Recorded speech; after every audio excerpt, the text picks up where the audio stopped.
Bonjour tout le monde, aujourd'hui je vous fais la deuxième vidéo sur le rééquilibrage des chakras. Je vais vous parler donc du deuxième chakra. La vidéo aura été un petit peu longue à arriver puisque j'ai fait pas mal de vidéos entre temps, mais ne vous inquiétez pas, petit à petit vous aurez les 7 chakras, comment les rééquilibrer, etc. Pour rappel, donc, je vous ai fait le rééquilibrage du premier chakra, du chakra racine. Je vous le noterai sur la vidéo en lien pour ceux qui ont envie et de voir la vidéo qui ne l'auraient pas vue avant de voir celle-là. Puisque, à savoir, quand on rééquilibre les chakras, il faut d'abord commencer par le premier, le deuxième, le troisième, etc. On ne peut pas rééquilibrer le deuxième chakra sans passer déjà par le premier, en fait, tout simplement. Donc, pour ceux qui n'ont pas vu la première vidéo, bah, écoutez, allez la voir et revenez par ici pour voir la seconde ensuite pour le deuxième chakra. La technique, on va dire, est un petit peu la même que pour le premier, que sera la même pour le troisième, etc. Mais je vais vous la rappeler, je vais vous rappeler un petit peu qu'est-ce qu'est le deuxième chakra. On l'appelle le chakra sacré, en fait. Il fait partie c'est le siège et la demeure du soi, en fait. C'est le je ressens. Le chakra, et c'est vraiment symbolisé par le côté je ressens les choses, la vie, la joie, etc. La couleur de ce chakra est la couleur orange et l'élément pour ce chakra est l'élément R. Voilà. Il se situe juste en dessous du nombril et c'est le chakra qui est lié aux glandes surrénales.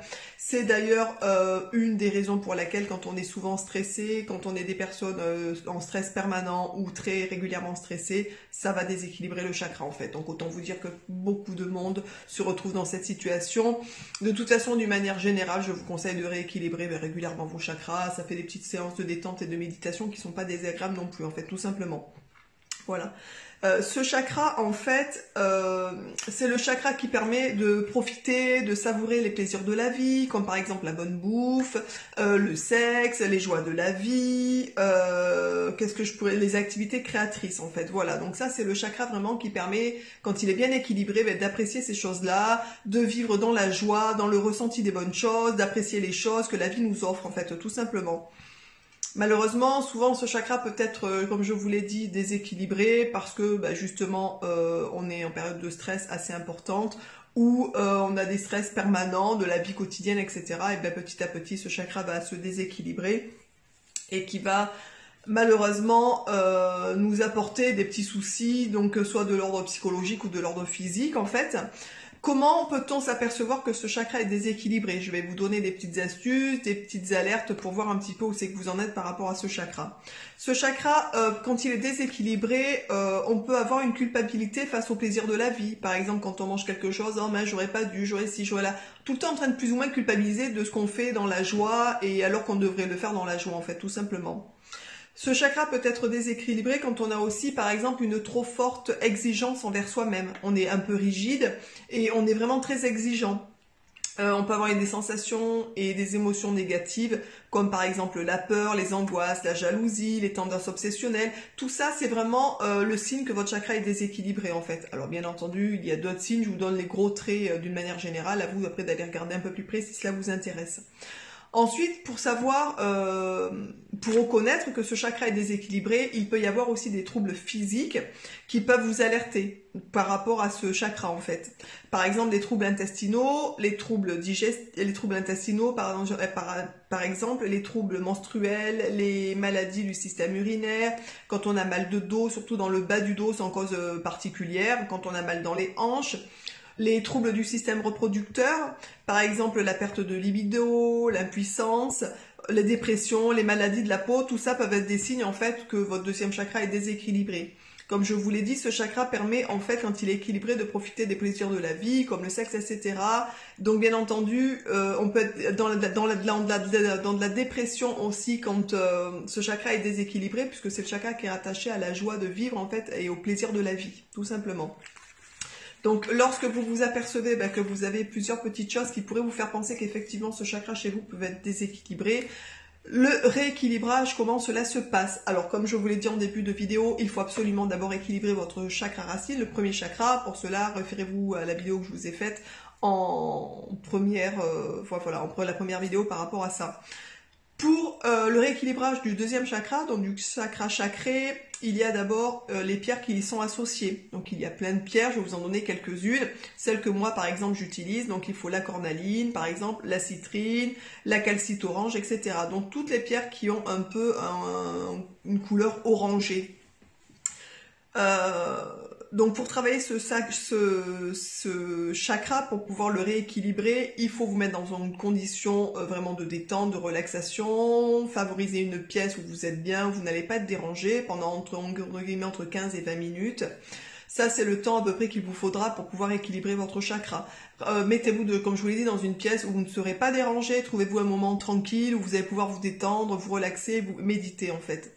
Une fois que vous avez trouvé cette pièce, détendez-vous, allongez-vous sur une table de massage si vous en avez, mais enfin le commun des mortels je pense n'en a pas, donc sur votre lit, sur un canapé, dans un endroit où vous allez être confortablement installé.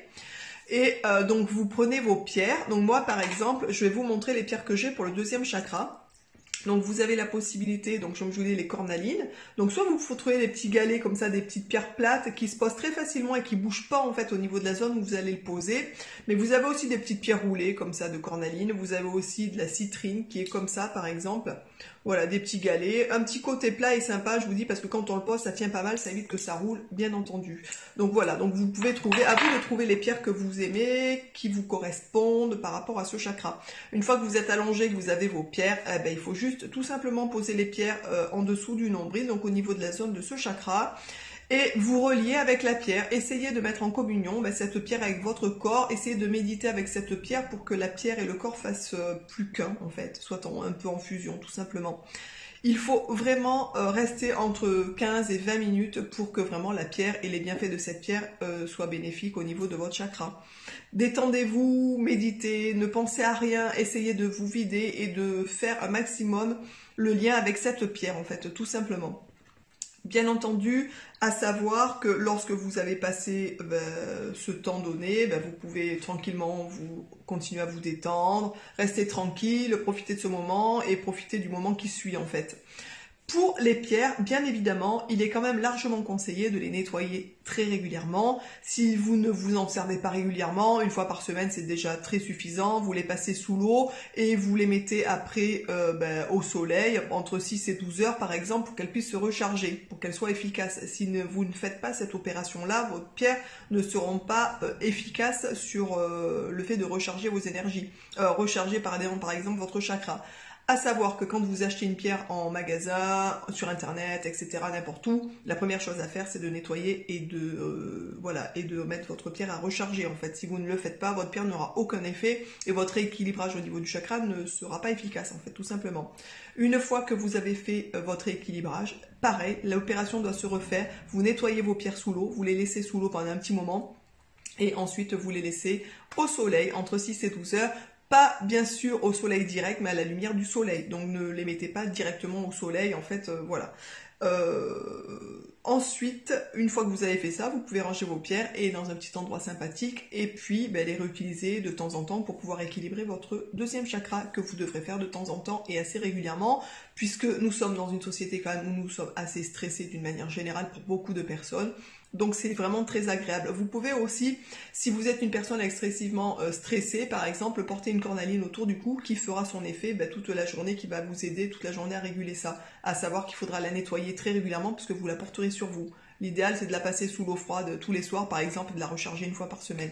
Voilà, je vous embrasse tous et toutes bien fort. J'espère que cette deuxième vidéo sur comment rééquilibrer votre deuxième chakra vous aura plu. N'hésitez pas à liker, etc., commenter.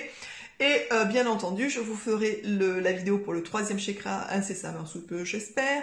Et je vous dis donc à très vite dans une prochaine vidéo. Ciao!